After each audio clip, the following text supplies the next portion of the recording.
Joining us tonight in the Last Word War Room, Steve McMahon, a veteran of 3 Democratic war rooms, most recently Howard Dean's war room, and Karine Jean-Pierre, a veteran of the Obama war rooms and Martin O'Malley's war rooms. Karine, what surprised me about the Clinton Super PAC ad is it was basically a copy of the Republican ad, which means where's their idea? Where's their own way of approaching this? Right. Well, I think what they were trying to do is they were trying to remind voters, right? Donald Trump is a wolf in sheep's clothing, right? They're trying to remind them, hey, this is still a wolf that's dressed in sheep's clothing. And so it's really, as they're trying to pivot to the general election, but still have Bernie Sanders in the primary, they're trying to say, hey, let's not forget who this guy really is, and they did this ad.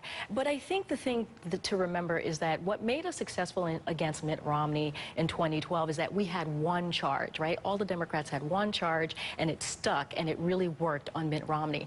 This time around, there's so much dirt. There's so much dirt on Donald Trump that it's harder to find anything to stick, and we have to figure out what that is. Steve McMahon, the Clinton War Room tonight with these 2 polls coming out. New Hampshire is now something they're going to have to fight for, and to be behind Donald Trump in a national poll.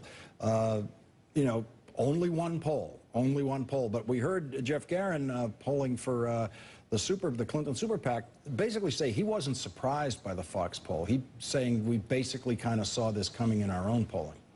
Yeah, it all depends on the sample that you draw and the assumptions you make, for instance, about the white vote. But when you're in the war room, Lawrence, you're sitting there and you're saying, okay, if you take the Fox News poll, for instance, Donald Trump has a 36% gender gap in the Fox News poll, which is much bigger than it was in 2012. Trump leads among men by 22. Hillary leads among women by 14, which is a little bit better than President Obama, but she's only at 50. So when you're in the war room, you're sitting there saying, do we attack our weakness and try to mitigate it, or do we leverage our strength? We think we have a strength with women.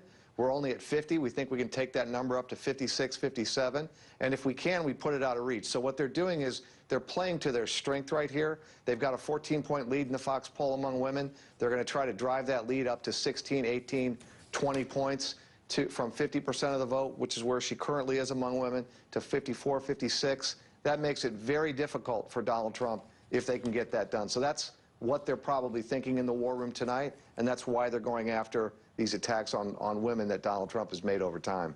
Karine, I would expect if there was a Clinton campaign spokesperson here tonight, they'd kind of dismiss this poll and try to push it sideways. But in the war room, don't you take these polls and assume they're right? Meaning, you always want to work from the worst case scenario? Right. Well, look, a poll is a snapshot of what's happening right now. We are in May. The election is not until November, so that you have to keep that in mind. Like, things are going to change. The convention hasn't happened. We still need to pick a VP nominee, but you do have to dig in a little bit and take a look at what's going on. Look, it's not a surprise that Donald Trump is where he is. The Republican Party has coalesced behind him. They've come home, but he has not expanded his base. If you look at where African Americans are in this poll, there's an 83-point spread, right? And so that looks good for Hillary Clinton, so she needs to hold on to that. Where I saw there was a problem there was the Latino vote, which is she needs to continue to build on that. She doesn't yet have the margin with Latinos in that poll that Barack Obama had. In that poll where Barack Obama was. And also with the white vote, the thing that I thought about, because Bill Clinton did this for Obama in 2012, she's going to have to put him out there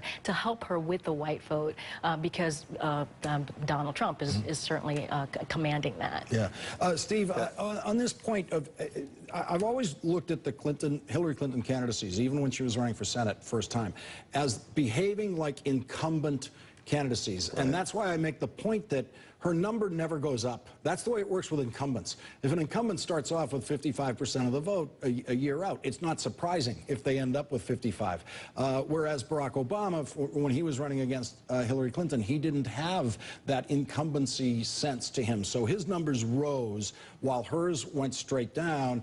And Jeff made the point in the first block that, well, yeah, but Hillary Clinton won some races at the end of the primary schedule. But in every one of those, her number had gone down from where it started in the first time they did a poll in that state. And so How does she deal with the weight of that? There's an extra weight that comes with that incumbency sense that is on a campaign, how you make a number go up. There's an extra weight, and you got to deal with it, and it has gone down a little bit, but the way you deal with it is by disqualifying your opponent, which is the way to take your number up, because a vote against Donald Trump is a vote for Hillary Clinton, and that's what she's going to do here, and you're going to see a lot of that. That's going to have to be the last word on it tonight. Karine Jean-Pierre and Steve McMahon, thank you both for joining us tonight. Thank you. Thank you.